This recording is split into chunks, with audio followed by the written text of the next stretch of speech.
You're listening to Parasearch Radio, news, views and reviews from the world of the paranormal from across the UK and beyond.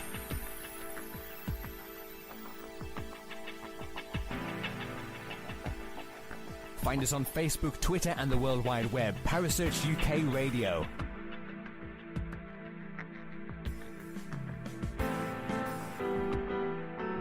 Parasearch Radio, broadcasting to the UK and beyond.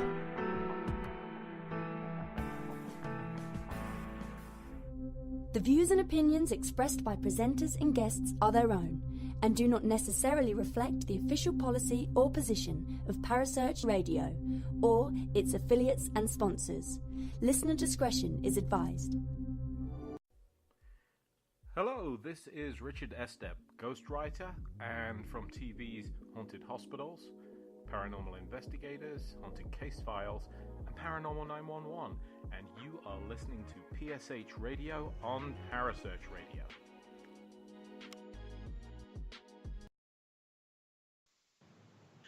Good evening, everybody, and welcome to PSH Radio.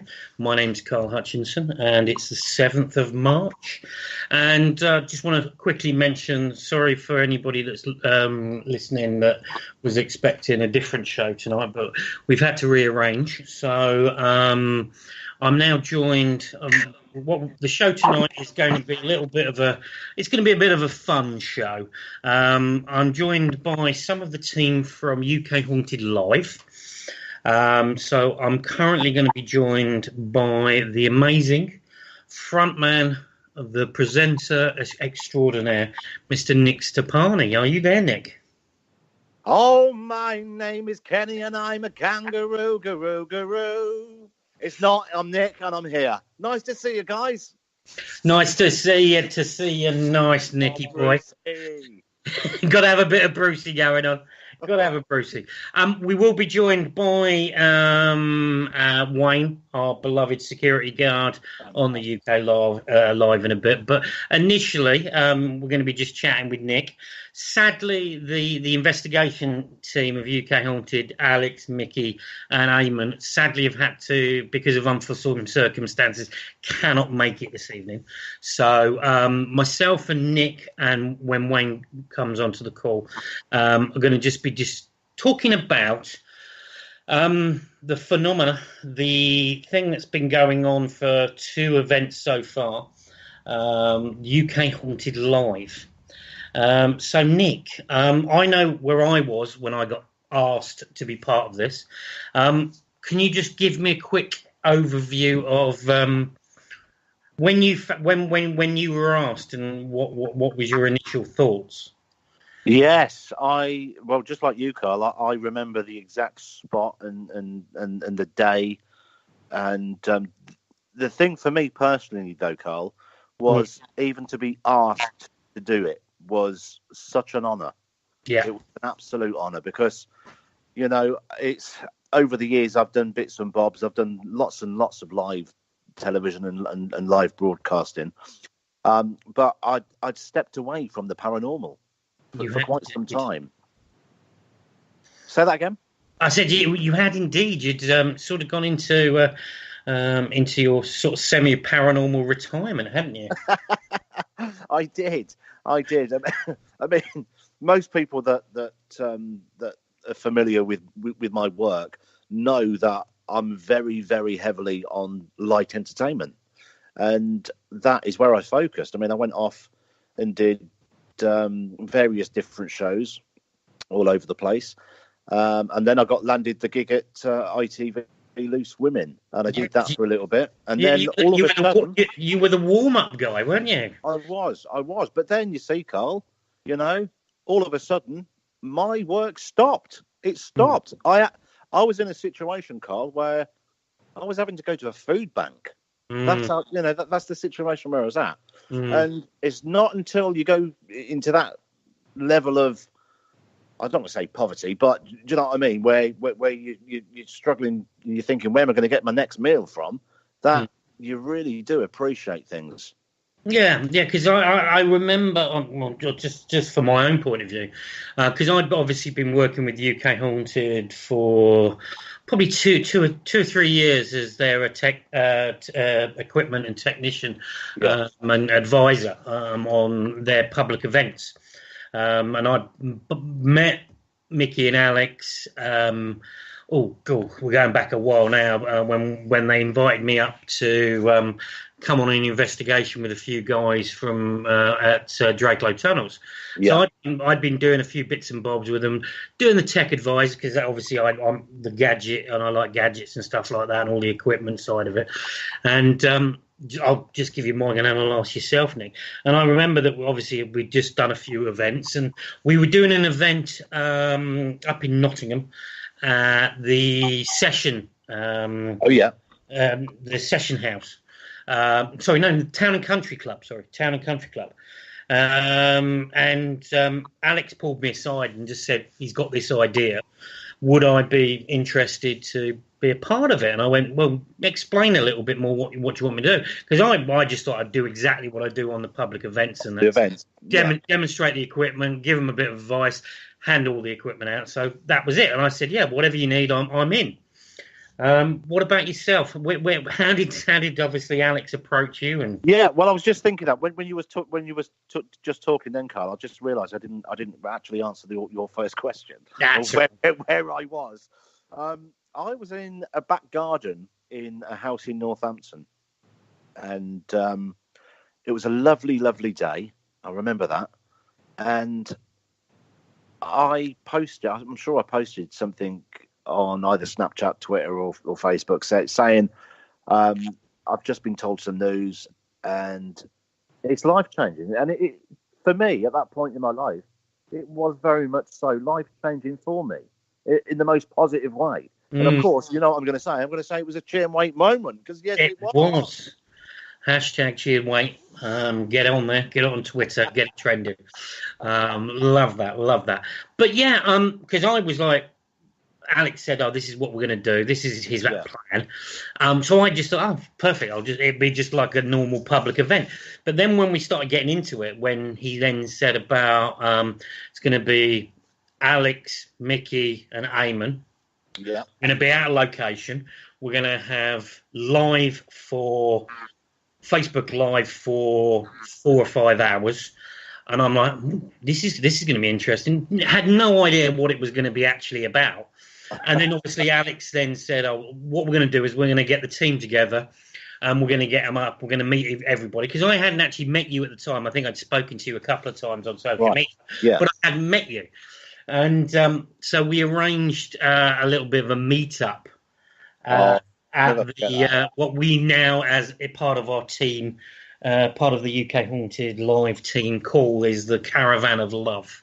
Absolutely. Which was up in Stratford-upon-Avon. So we all met up this for a weekend of to discuss production meeting and all this sort of stuff. And that's when I got to meet you for the first time in public. And Alex and Mickey have both said this to me privately. Said as soon as myself and you met each other, we just bounced off each other. Oh, it's like we've known each other for a while, wasn't it? Yeah, it was. And I know people say that, Carl, but that is exactly how it was. Mm. Yeah, because I think I was in the caravan. Mickey went and met you, and you came up, and you walked through the door. You did your usual, which everybody will know. You'll walk through the door, hello, darlings, and all that sort of stuff. And I just cracked a joke. You cracked a joke back, and it was just like that. It was just the banter and the amazing working relationship that we have now, and the banter and the it flows so easily between us. Yeah, absolutely. Yeah.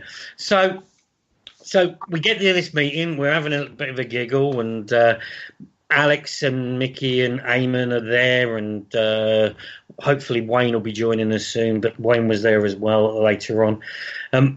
They then start talking about this, and they were obviously for the first live. They did a live the previous year at Halloween at Tutbury Castle when it was Eamon Alex and Mickey, they did a live, but this time they wanted to do a different spin on it. Really TV had basically said, this is what we want to do. We're going to do a live. So Really TV were going to be involved. Social media was going to be a big aspect for it. And the more the guys explained what we were doing, the more I got excited about it, because I was thinking, wow, this is going to be great. Not thinking about what I was actually going to do. But then obviously Nick was going to be the front man in the studio, and there'd be the social media side. And then it sort of then progressed that we were going to have like on-screen working relationship, because Alex wanted me on camera talking about social media, about the equipment and stuff like that. So when obviously we sort of like got into it, and obviously the great meetups, the chats that we had, and you then got into the role. You are what I would describe as the constant professional and constant performer. And that's not a bad thing. That's not a bad thing in any way. It's not trying to blow smoke circles up your zoodles. I'm just saying. You basically, anybody that meets Nick, anybody that listens to Nick is what you see on social media, Snapchats, Facebook, whatever. That is Nick. Nick is Nick. And as I said to you on air, you can't say Nick without saying his surname as well. So it's always Nick Stepani. That is my name. So when you obviously you then were basically told a little bit more, how did you then say, right, what was your mindset? What were you then thinking, right, this is what I'm going to do, this is the ideas I have? Or does it just flow that easy for you? Well, no, it's always, no matter what I do, Carl, no matter whether it's a voice project, whether it's a radio, TV, theatre, always got this determined sort of like thought in your head what it's going to be like. So part of it was like that, yeah. But because it's live, it's raw. You know, anything can happen when you're doing a live broadcast. You've just got to go with it. Now, and I'm sure Alex and the rest of the guys and yourself, Carl, won't mind me saying, oh my gosh, I've just seen who's just joined us. I'll leave that for you to say. But the first ever UK Haunted Live that we did was, of course, at the Full Staff in Stratford-upon-Avon. Mm-hmm. And time was really not on our side setting up. The get-in for that was literally a few hours. And I had this little auto cue because I wanted the opening link to be on it. You know, I want it to be good. And you'd agree with me, Carl, that the auto cue, well, even some of the cameras wouldn't work until literally 12 seconds before we went live on air. Yeah, we'd done the setup. We'd run all cables. We'd had this plan of what we'd do. We had Nick doing his entrance by the main gates and like coming through and then into the studio. Basically, because of the situation that we had with technical issues with cameras, it was literally 12 seconds before we went live. We had no cameras. We had nothing. Nothing was working. And then all of a sudden, there was something upstairs or some little guardian angel was there. And all of a sudden, it just clicked and we had two working cameras. We had the camera that was basically going to be for the guys and we had one studio camera. So we had to literally 12 seconds. Nick literally had to go into his opening.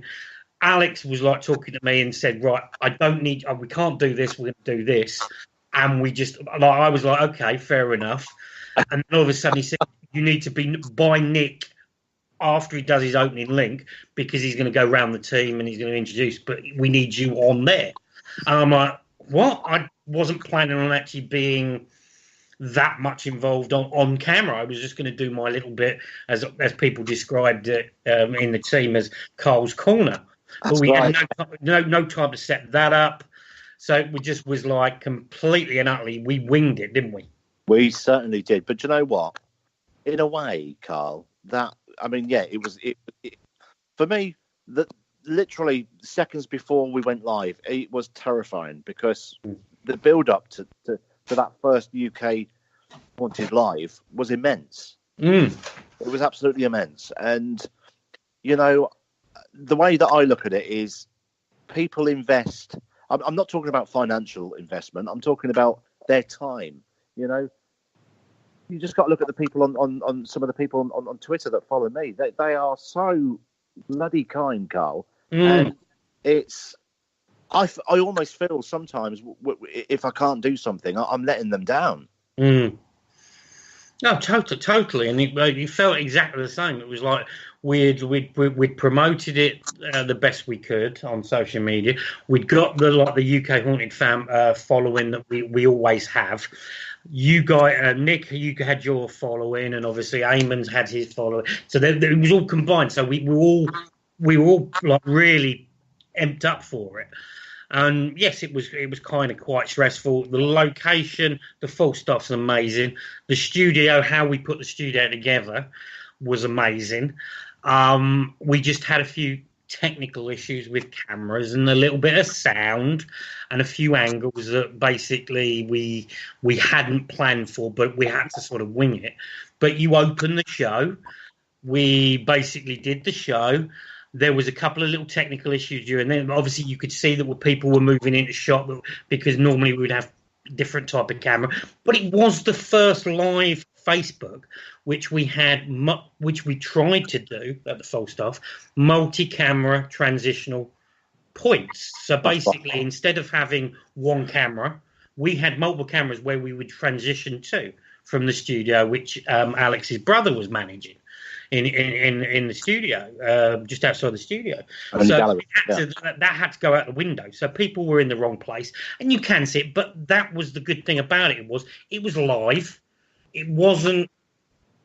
Do you know what though? Yeah, this is what I'm glad you said that, because it's not polished. It's not. You know, if there's a mistake, people see it.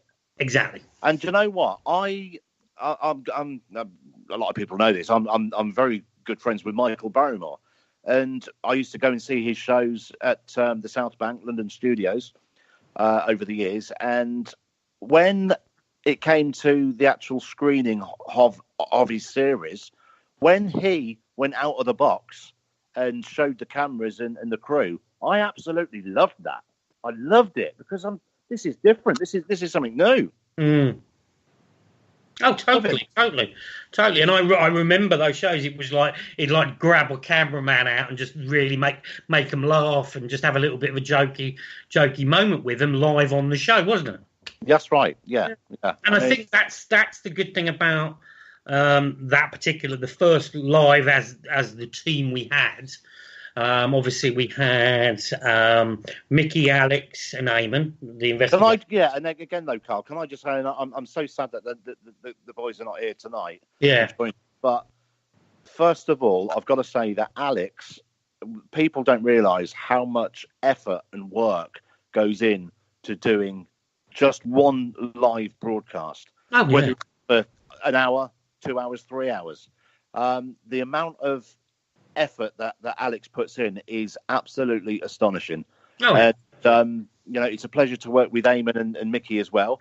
They really do add their own personal touch to it. It's I mean, yourself, Carl, even yourself, everybody just puts their own piece in, and I think that's fantastic.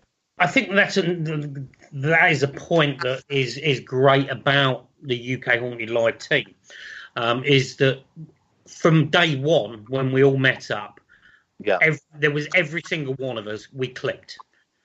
There wasn't like anything like and all this sort of stuff that you potentially can get. We are, as we describe it, we are a family. Yeah. We call it like the UK Haunted family, and we are a family because we bounce off each other. We have ideas. We come up with different ideas of doing it, and I think the live show, I think that it helped that we had a meet up a couple of weeks before where we did some of the B footage or the drone footage and a few little drinkies as well. That for me, Carl, was a bonding session. Yeah, exactly. It was a bonding session, and do you know what? If those caravans weren't where they were, the static homes at that location, I'm almost certain that the first live would have had a different feel to it. Yeah, I completely agree, and I know the boys both agree with that. It was a good bonding session.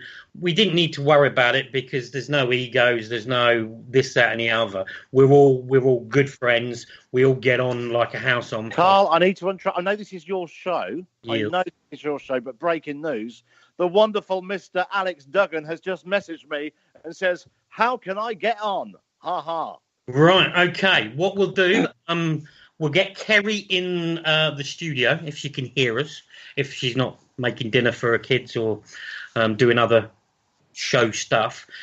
She'll add Alex in. I just want to quickly, before we get Alex on, I want to introduce a very key member of the team. He keeps us sane. He keeps us secure. He keeps us with his dry pan sense of humour. It's Dennis. Not Dennis. No, Dennis. Dennis is floating around, I believe, with you, Nick, isn't he? He's got my shoes on tonight. Yeah, he's got your shoes on. But no, a very key member of the team is the lovely Wayne Dean. Welcome, Wayne. Thank you, Cal. Thank you. Very nice to be invited on. Thank you very much. No, you're a key. Wayne, love you, man. You're a key member of the team, so we had to get you on. Dennis is obviously, you know what Dennis is like, Wayne. He's a little bit aloof, doesn't like here and there. Yeah, just likes to wander around and stay in the shadows. But because Wayne's our security and also Wayne basically makes sure we're in the right spots at the right time. We've got what we need, and he makes sure that basically we're there and everything we have. He's also behind the camera, running cables, doing the hard setup with us all. Because what people don't, we don't just turn up and it's there. The guys, the whole team, every single member of us, we set up. We set up the studio, and we set everything up as a team, and we do it. But Wayne, just tell us a little about yourself, because you have probably one of the most interesting life stories of what your past used to be. What? Well, what you've done in life. Right. Okay. So, difference from the paranormal to the security side of it is from a point of view from the security, as I've always been into martial arts, fighting and shooting and that side of it. But I also have a desire for the paranormal, and it actually stems from something my mother and father had before I was born. They had bought an house, and what the stories they told me as I was growing up is poltergeist. To the point where she said to my dad that if he wasn't going to sell the house, she was going to leave him, because we were working nights, and for what they seen, wallpaper coming off, smells and stuff like that. And this was before I even was born. So I had a desire to find out, because they want into paranormal, ghost stories, etc., and the story they tell with a passion to tell it is something I needed to find out for myself, whether what people seeing, what people sensing, and that's basically why I got into the paranormal. Started doing public events, going to many other places, and finding out really what people are seeing, what people are hearing, and what's behind this. And like I said, Wayne is a very key member. I would just also like, just for 2 seconds, because we'll come back to you in a second, Wayne. We've got Nick is there, but we have to just pay just a quick moment. We've got Alex. Are you there? Hello. Hey! It's working. It's working. Sorry, we've got Alex. Alex has been able to. Alex is obviously really busy at the moment. He's doing some very important stuff that he's doing at the moment. But I'm so glad you've managed to get some time. Busy in the day job, so managed to sort things out, actually. So good news from the day job. I know I spoke to you briefly, Carl, about it. Yeah, exactly. We won't go into it. It's cool, more important than anything else than this. But he's been managed to join us. So going back, Alex, we've been having a chat with Nick, and we've got Wayne as well. All right, guys. I do, bud. I just want to basically say to you, Alex, because you are basically the person behind, not the person, because there's a team behind you as well. Obviously, UK Hornet, part of the three guys. They basically push everything. But you were the one that came up with it, but you were the one that pushed the concept of the live events. You obviously did the first one at Tutbury Castle, which was on a smaller scale. And then obviously you then built a team around you from the technical side, presenting side, and everything else. Yeah. So tell us how you came up with the live at the Full Stop. Well, the very first one, actually, that's quite an interesting story as well. It was myself. I was speaking to Eamon, and it was kind of July time. Would that have been 2017, I think? And we were looking to, like, myself and Mickey were part of another, where it was the Haunted Hotel, which was at Halloween the year before that, the Celebrity Haunted Hotel. And we thought they might be doing another one the following year. So we were kind of waiting on, for those people that have kind of done TV stuff and stuff like that. You just don't know. You're not communicated until something happens. So we were kind of just hanging on, really, not really knowing what was going on with that. Obviously, it didn't happen. And then kind of July time, I was thinking, look, we've got nothing planned. What are we going to do? And I remember speaking to Eamon, and I was in my garden. And I just, something came in my head, let's maybe do a live stream. Could we do a live Facebook? And then I was talking to Eamon and said, why don't we offer something to Really TV? And then when I was sitting down, I sat down outside, and this white feather blew up and landed on my knee. And I was like, what? And Eamon was like, "Well, so you right, mate?" And I was like, "A white feather has just landed on my knee." And he was like, "What were we talking about?" And I just said, "Well, we were talking about doing a live stream and for Really TV, on Facebook." And there and then we both said, "Let's do it. That's a sign," kind of thing. And I believe in kind of signs, and I've had white feathers. I mean, whether you believe in that, it's kind of very personal sort of thing for people. But I've had various signs through the year. But that, for me, at that exact time when we were talking about that thing, it just like, well, let's go for it. We've got nothing to lose. And then we've done quite a few bits with Really TV over the years, sort of thing. Got a good sort of relationship with the guys. And then we offered it to them, and they said, well, yeah, let's give it a go. So we started off, so Tutbury Castle with just a mobile phone for, I think it was a 2.5, maybe 3 hour stream, I believe. 250,000 viewers nearly, which was, we were so thrilled and amazed, and it was just the start of this UK Haunted Live. And ever since then, we're looking to progress, as I'm sure people have seen. Each time we do a show, we're looking to kind of progress. So what we thought, the next Halloween, how can we make it better and bigger? And then it was like, well, let's try a multi-camera broadcast. And then UK Haunted Live, the team was born. Mm. So, well, I've spoken to Nick before you came on, Alex, and we were just saying, because both of us remember where we were when you asked us to be part of this.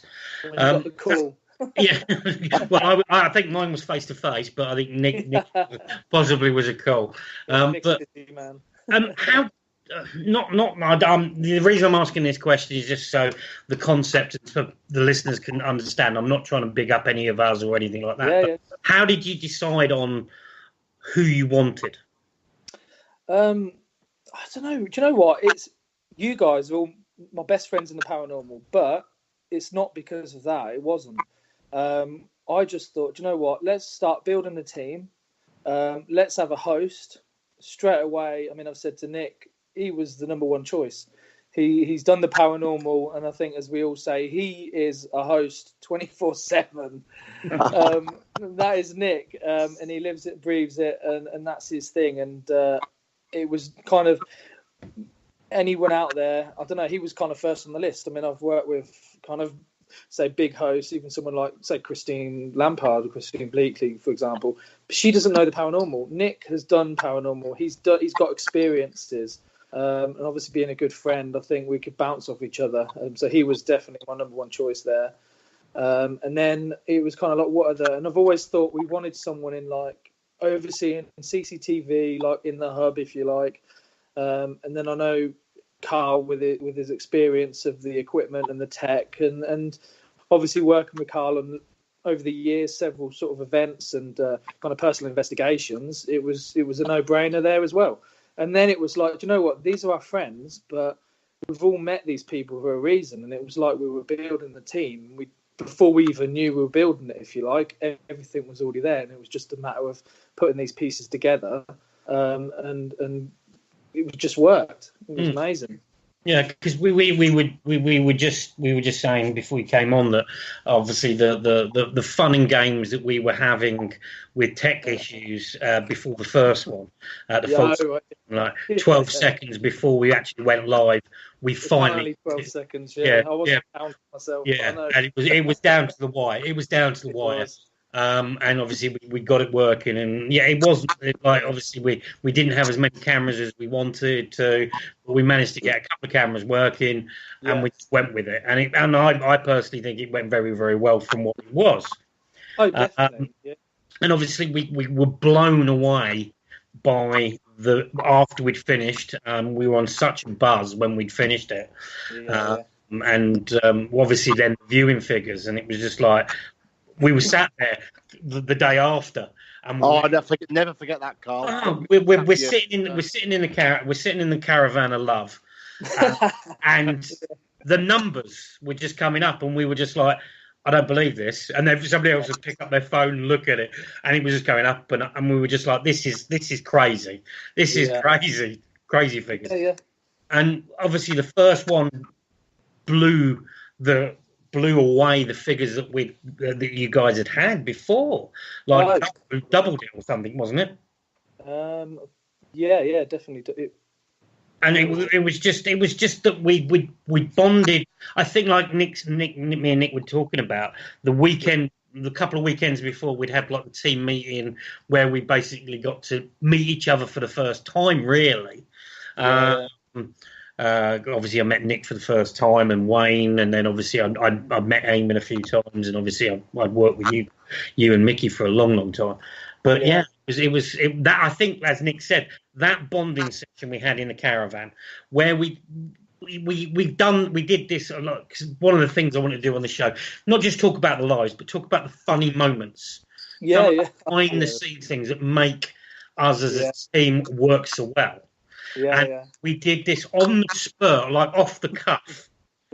We did a paranormal investigation, like we did a paranormal, like basically how we would do the live, and we just did. We just grabbed a camera. We had the box. We did the switches. We were in a caravan, so it's not that massive. And we had Nick in one room, Mickey, Alex, and Eamon in another. I was sat in the lounge.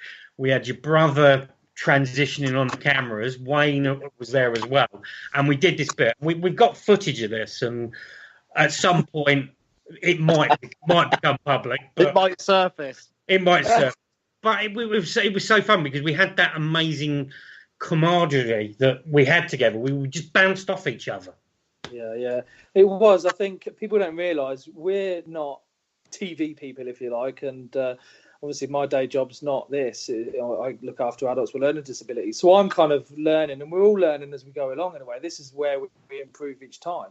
But my brother David was doing the overseeing the cameras, and I was kind of supporting him. But nobody had seen the equipment that we were going to be using. So it was a big eye-opener, and I wanted to show everybody this is what we're going to be doing. So we thought, let's give it a go. So as you say, we were in the caravan. And it was just, let's start rolling the cameras. Let's go to Nick. And we were just shouting at each other. Okay, Nick, open the show. And Nick was just doing his thing. And then I think something was going on with Carl. So we switched it to another camera, and Carl was fighting with his blanket. And it was just hilarious.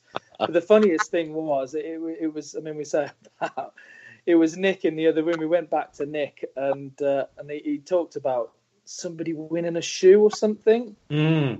And it was like, I wouldn't want to be in their shoes, but you could win a pair of shoes. But that was just like, we were like, what are you on about? Did you just make that up? And he was like, and we were like, where did that come from? He was like, I don't know. But at the time, it was because we were like, what's he on about a pair of shoes for? And some people hadn't realised what he'd said because they weren't in the same room. But then we could play it back and watch on our Facebook. And we were in hysterics. But that was just, as you say, that kind of team building, if you like, of just random stuff that kind of Nick speaks as well. It was brilliant, though. Fantastic. Yeah, and I think that teed it off lovely. And we obviously did the film. And then we were, like we said, we were blown away by the viewing figures. And over the month, the following month, because obviously the viewing figures is over a month period. That's it. I mean, the viewing figures are one thing, but it is. We look at the viewing figures. That's fantastic. We say, really, TV. That is the platform. They're the ones that are pushing it to the viewers. For us, it's the comments, and the comments we get. And you're always going to get kind of people's "what's this rubbish," kind of negative. That's especially Facebook. People don't realise Facebook Live is probably the hardest platform because if you're not doing something right, people will switch off. People are like, I don't want to watch this. So you're kind of governed by the viewers more than, say, TV or whatever, because they don't have to watch you. They don't have to comment nice. They can just turn off straight away because it's literally, if you're not doing what they want, they've gone. They're on to something else. But the comments and stuff we're getting have been amazing. And people, new viewers that have never kind of seen us before, are really liking. And that is the kind of the big thing, really. It's when you've got the audience there and they're actually enjoying it, then you've got a platform, you've got a foundation to build from, which is amazing. And the guys from the social team from Really TV, they were saying that we had such a high constant live people, like a big core of live people that watched all of the hours for the first one. Yeah, that's it. I mean, we could do it with a mobile phone. We could do that. We wanted to change it a little bit. We wanted to give somebody people at home a real kind of show, really, and show them what we can do and what we're about. We've been doing this for a long time. We're not here to say we're going to break the mold, we're going to change. We're not about that. We just love what we do, and we're so grateful for the people that watch. But I think it's the comments, people who are enjoying it, and I think the interaction. Social media is there for a reason. It's not very social if you don't speak to anybody. That's what I kind of say. But when you get in the interaction in real time, this social media is the best place for that.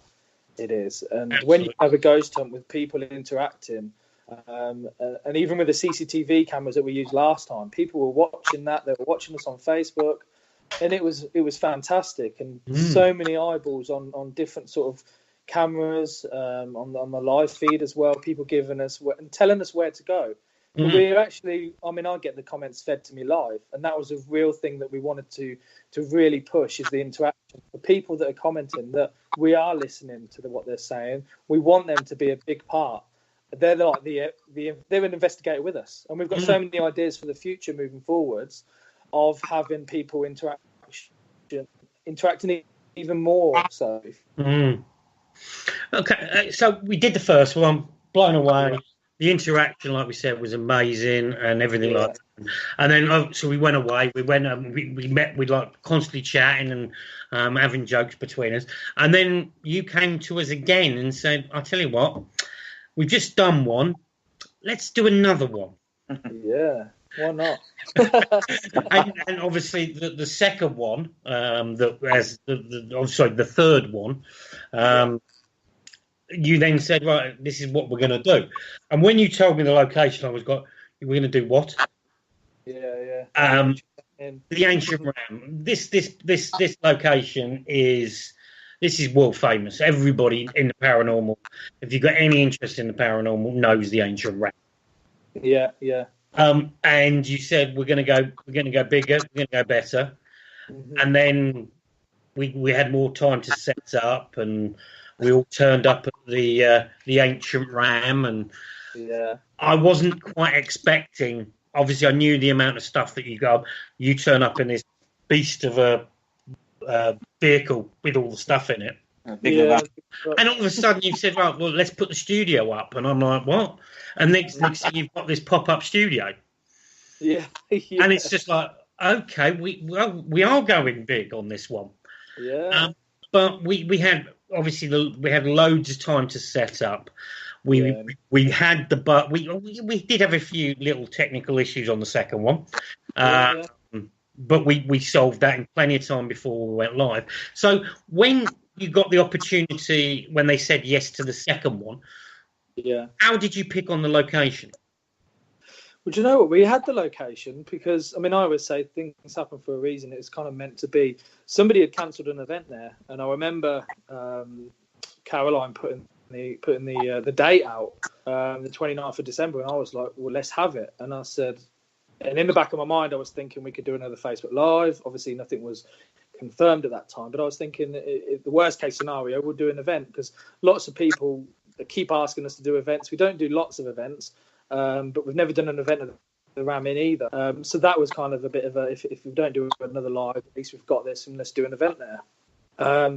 And then we had some footage as well of the last filmed footage with sadly the late Mr. John Humphreys at house showing us around, and everything was like, again, this is meant to be. We could show this VT, the clip of John that's never been released before. And Mickey, we had this episode a few years prior, and Mickey just thought I was being lazy. I probably was, and a little bit not editing it. But something in my mind, especially sadly when he passed away, I was thinking this is too big just to maybe put on YouTube, if that makes sense. Let's keep hold of it, and you never know. And then this came about, and it was just fitted. Everything was perfect for that. And the Ancient Ram Inn, it's an amazing place. And for those people that have not been, when you go there, it is, because it's world famous. You've seen it. You can't really explain that feeling, and it's a place that kind of brings you back and draws you back. Because every time you go there, every time I've been there, I've had different activity. Always something different there. And obviously, Nick, just bringing you back in on it. You'd investigated the Ancient Ram a long time before, hadn't you? Yeah, I'd say about 10 years before, previous. And you'd had this experience, which you mentioned when we were doing the live, where you were in a was it the Bishop's room? No, it was in the Witch's room. Witch's room. Yeah. You know, basically what happened was I think it was around lunchtime we arrived there, and we were just doing a walk around. There was no cameras rolling, the crew was relaxing, and there was just me and a lady called Tracy, who was a local medium, who the producers asked to come down to take part. And we was in the Witch's room, and both of us I suppose we was in there for about a couple of minutes, and all of a sudden we both looked at the table, and there was this flame coming out of the center of the table, Carl. And we both said at the same time a few, naughty words. Look at that! Oh my gosh, look at that! And it literally lasted for, I'd say, about 2 seconds, 3 at max. And that's one thing that I'm so honoured, and what's the word? It is honoured. I'm privileged to have experienced that, because people say to me, "Oh, Nick, have you seen the ghost?"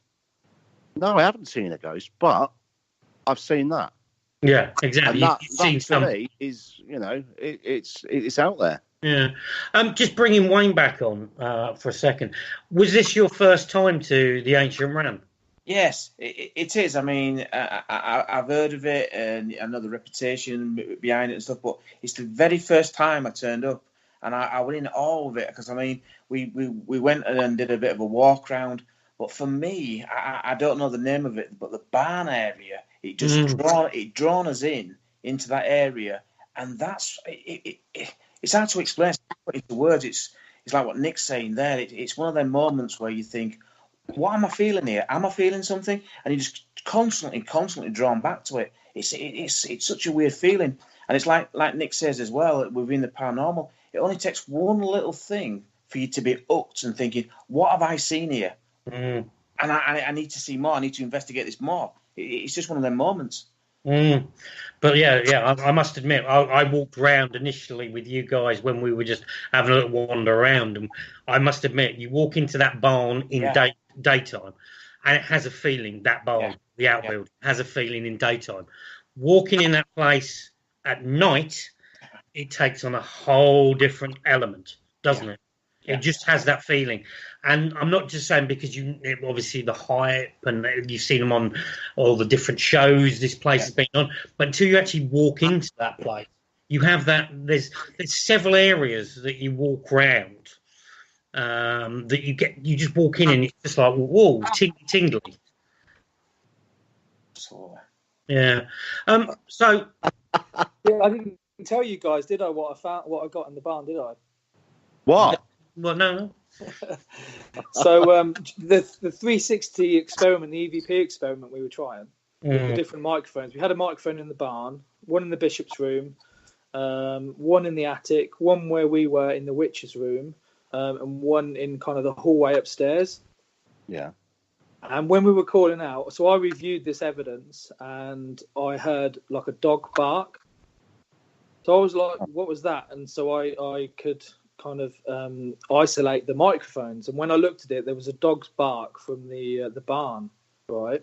Wow. There was nothing on any of the mic, because all the microphones synced up, but there was nothing on any of the other ones. So I'm telling Mickey this afterwards. What I did, I thought I'll get this clip off. So I copied, well, I went to copy it, but I cut the clip and thinking I could paste it on something else. This is a new software that I've never really tried out much before. So then I opened a new file after cutting this certain clip from the microphone. I went to paste it in a new file and it wouldn't paste and I lost it. Oh, no. No. Oh, no. I couldn't believe it. And I remember telling him, and he was like, what? And I was like, I can't believe I deleted it.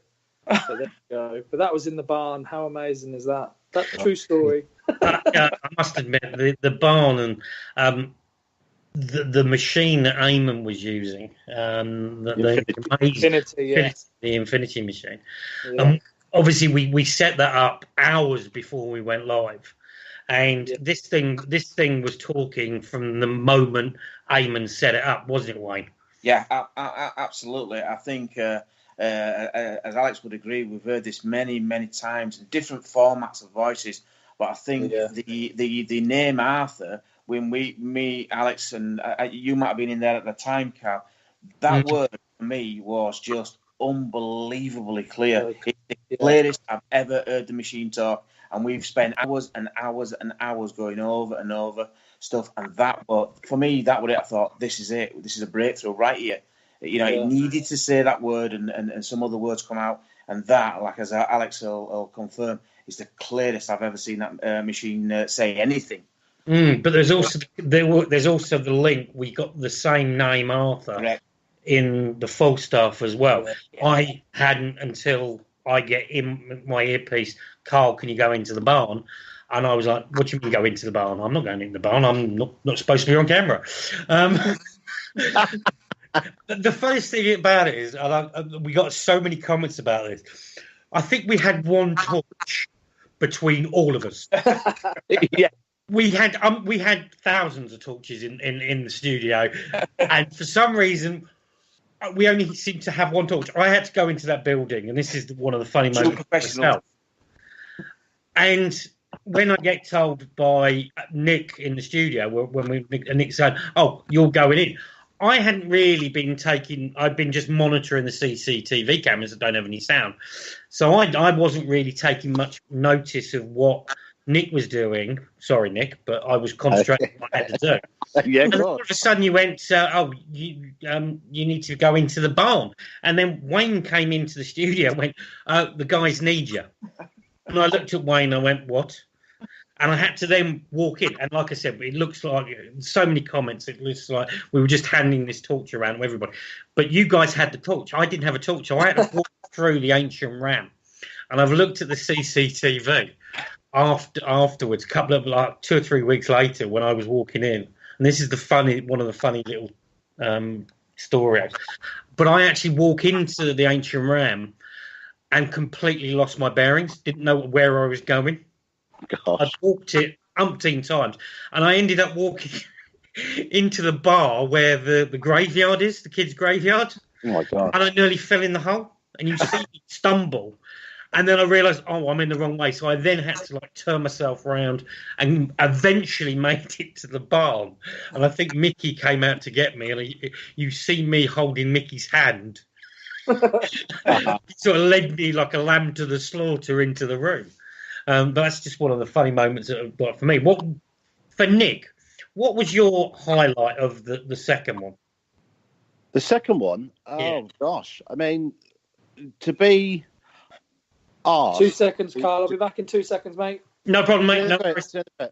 To be asked to go into one of the rooms on my own, mm-hmm.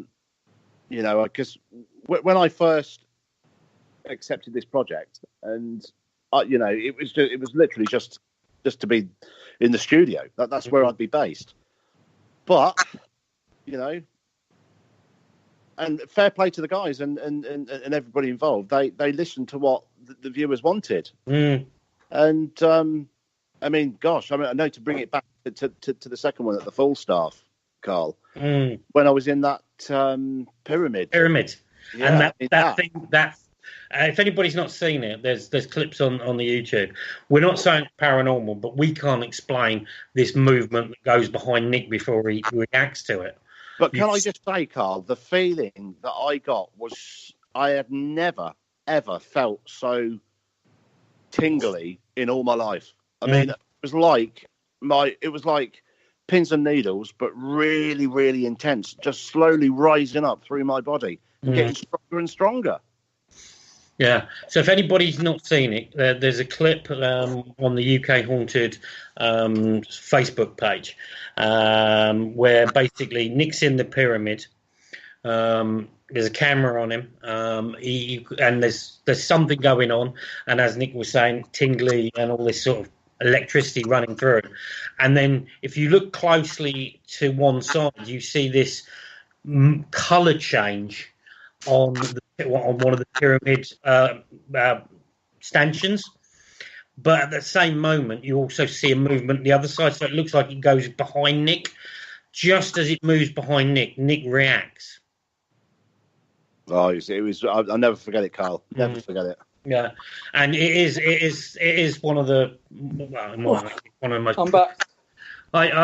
One of the most priceless moments, because your reaction was just brilliant.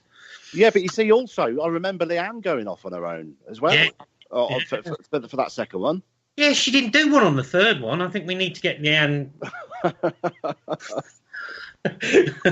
But yeah, right. No, it's wonderful. I mean, look, at the end of the day, yeah, when you go to do a paranormal investigation, that's what you're there to do, So yeah, I mean, I was scared, Carl, when I was sat in the pyramid, and that, because it really did make me jump, and that feeling of that really intense pins and needles just rising up through me. I'd never felt that in my life before. But then again, going back to the ancient Ram Inn, if you'd have said, Nick, you'll be up there on your own, I said, no, not a chance, because but I think it's the adrenaline, of the live broadcast, and you're in that buzz. Well, I am personally anyway. If any live work I do, yeah, I'm slightly nervous, but part of me just goes for it. Yeah, I think that's the reason why I did it, because if I'd have said no, flipping heck, I'd have been crucified. But I think I'm exactly in your shoes as well, because obviously when I get told I'm going to be in the barn talking to this machine that is spitting out names that have links to me, which I didn't realise until I was in there, but then I started hearing names, and then guys then said, "Oh, see you later," and I'm like, "Okay, where are you actually going?" And obviously everybody knows I was because you can watch the CCTV footage. I'm completely alone. Exactly the same as when Nick was in and Nick was out, and Nick's reaction to what was going on. I've never seen anybody so scared of a Vibe pod before. This is what I meant. This is what I was going to say. It was that Vibe. I didn't have a clue what it was. Yeah, sorry. We should have really explained what was set up. Come on, guys. Gosh. I'm going to hold you responsible, Carl. You're in charge of tech. Yeah, well, I'd set up. I didn't realise you were going to go in there on your own, and normally I would explain what was being put up there. But I could have just said, if that flashes, there's a ghost. All right. Yeah. That's about you. It's going to come and get you, Nick. But yeah, it was those moments, and obviously we did the live at the Ram, and it was because we had more time set up, because we'd learned an awful lot from the previous two. It was more, we knew what we were doing, and I felt that it flowed better. We listened to the comments and everything that the people were saying on social, and we learned from it. We hopefully we did what they wanted to do. We reacted on the show when people were making comments, so we reacted to that, and I think that's the whole thing. Like Alex said earlier, it's all about the interaction with on social media. If you want us to do something, we will try and do it. And like again, we finished. We had a great time, and it was amazing. And then we started like last time. We started watching the viewing figures, and I think the viewing figures this time, we were like, what is going on? Yeah. Because we then said, right, okay, what's the highest figures? Because the numbers were going up and up and up and up and up and up and up. And then somebody mentioned, the highest figures, even for a terrestrial show, is this. And we were like, no, we're never going to get near that. We're never going to get anywhere near that. And it was just like, okay, we've just passed that. Astounding, isn't it? Really, it's crazy. You think of how many people actually viewed it, how many comments we got, how many positive comments we got. Can I say, Carl, that was one thing that was, and I didn't bring it up because you guys that know me, I don't really dwell on any negative things. Really, I try to put as much positivity out there as possible. But one thing that I did feel that would be happening is a lot of negative comments, because that's what happens, especially on social media. And I was absolutely breathtaken away with how much encouragement and support that the people put out there, and it is overwhelming. And I'm not just saying that, it really is. Totally agree. I can't believe how quickly this hour's gone. So we're coming up to the point. So I just want to ask a couple of questions more, and then I'm going to end the show there. Wayne, just want to quickly think, what was your most memorable moment of out of all the lives that you've been part of?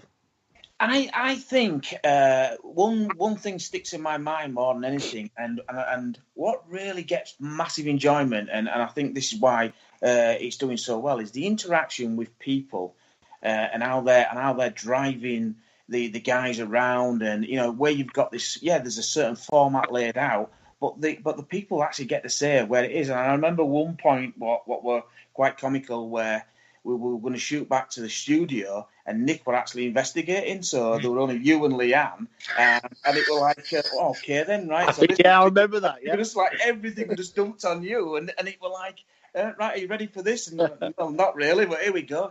And I think I remember that as well. Yeah. I was like, Nick's not in the studio. We're going back to Nick.